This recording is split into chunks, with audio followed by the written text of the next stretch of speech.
रविवार को कांग्रेस नेता राहुल गांधी की भारत जोड़ो न्याय यात्रा का समापन मुंबई में हुआ, तो इस दौरान भी ईवीएम विपक्ष के निशाने पर आ गया। कांग्रेस की न्याय यात्रा के समापन के मौके पर मुंबई के शिवाजी पार्क में विपक्ष के नेता जुटे और इस दौरान राहुल गांधी ने ईवीएम का मुद्दा उठा दिया। राहुल ने दावा किया कि ईवीएम के बिना नरेंद्र मोदी चुनाव नहीं जीत सकते। राहुल ने चुनाव आयोग से मांग की कि विपक्षी पार्टी को ये मशीन दिखा दीजिए, ये कैसे चलती है ये दिखा दीजिए। धर्म में शक्ति शब्द होता है।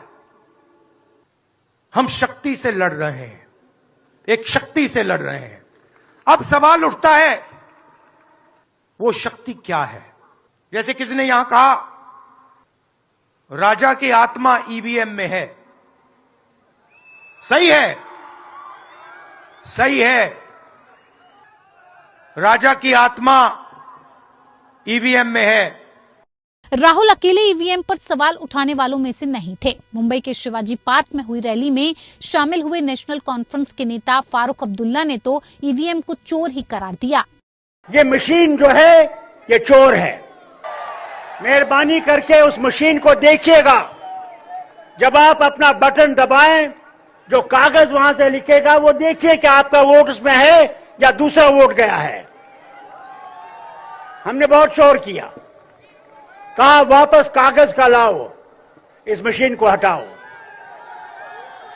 मुझे उम्मीद है जब इंडिया गठबंधन की गवर्नमेंट आएगी उसमें यह मशीन खत्म हो जाएगी। बात यह है, दो तरह की शक्तियां होती हैं। एक असुर शक्तियां होती हैं, दूसरी देव शक्तियां होती हैं। असुर शक्तियां वो होती हैं जो असत्य, हिंसा, नफरत और लोगों पर अत्याचार करते हैं। असुर शक्तियां आज मोदी जी की सरकार में विद्यमान है। ईवीएम, राजा की जान ईवीएम में है, ये राहुल गांधी जी ने कहा। बीजेपी कहती है कि 400 पार, तो 400 पार आप पा ही रहे हैं। मोदी जी बड़े पॉपुलर हैं, डंका बज रहा है पूरे देश में, तो डर किस बात का? ईवीएम से चुनाव क्यों करा रहे हैं? दरअसल चुनावी बिगुल बजते ही ईवीएम का जिन फिर बाहर आ गया है।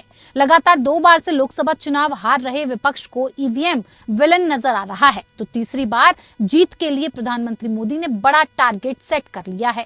उन्होंने अब की बार 400 पार का लक्ष्य रखा है और प्रधानमंत्री मोदी अपनी चुनावी रैलियों में लगातार कह रहे हैं कि इस बार भारतीय जनता पार्टी 370 सीटें जीतने जा रही है, वहीं एनडीए 400 के पार जाएगी।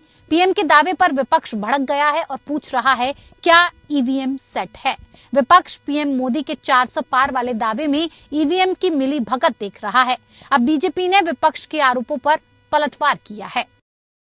देखो, बड़ा दुर्भाग्य के साथ कहना पड़ रहा है, राहुल गांधी को ना हिंदू धर्म की समझ है, ना लोकतंत्र की समझ है, ना वो ईवीएम जैसी एक निष्पक्ष चुनाव की वोटिंग मशीन जिसके भरोसे से दुनिया में भारत का मान बढ़ता, लोकतंत्र का मान बढ़ता है। मैं समझ सकता हूं कि राहुल गांधी जी को विचार करना चाहिए वो क्या कह रहे हैं, और उनके पार्टी के लोगों को विचार करना चाहिए कि वो राहुल गांधी जी को इस स्थिति में नेतृत्वकर्ता मान रहा है कि नहीं मान रहा है। इससे पहले ईवीएम पर विपक्षी दलों की ओर से उठाए जाने वाले सवालों पर शनिवार को चुनाव की तारीखों की घोषणा करने के दौरान मुख्य चुनाव आयुक्त ने भी नाराजगी जाहिर की थी। उन्होंने कहा कि अब तक 40 बार सुप्रीम कोर्ट सहित दूसरे न्यायालय ईवीएम से जुड़ी ऐसी याचिकाओं को खारिज कर चुका है। बावजूद उसके हर चुनाव के बाद ईवीएम पर सवाल खड़े किए जाने लगते हैं। राजीव कुमार ने ईवीएम पर सवाल उठाने वालों को शायराना अंदाज में जवाब भी दिया। अधूरी हसरतों का इल्जाम हर बार हम पे लगाना ठीक नहीं। वफा खुद से नहीं होती, खता ईवीएम की कहते हो, और बाद में गोया जब परिणाम आता है तो उस पे कायम भी नहीं रहते। आप ही के पक्ष में रिजल्ट आ जाता है। EVMs are 100% safe.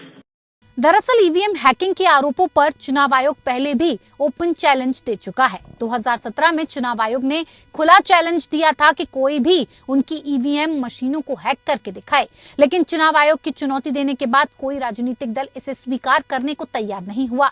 वहीं खुली चुनौती में शामिल एनसीपी और मार्क्सवादी कम्युनिस्ट पार्टी के प्रतिनिधियों ने चुनाव आयोग के दफ्तर पहुंचकर मशीन को हैक करने में अपनी अक्षमता जाहिर की थी। लेकिन अब एक बार फिर विपक्ष ईवीएम पर सवाल उठा रहा है, जो चुनावी मौसम में विपक्ष की मंशा पर भी बड़ा सवाल है।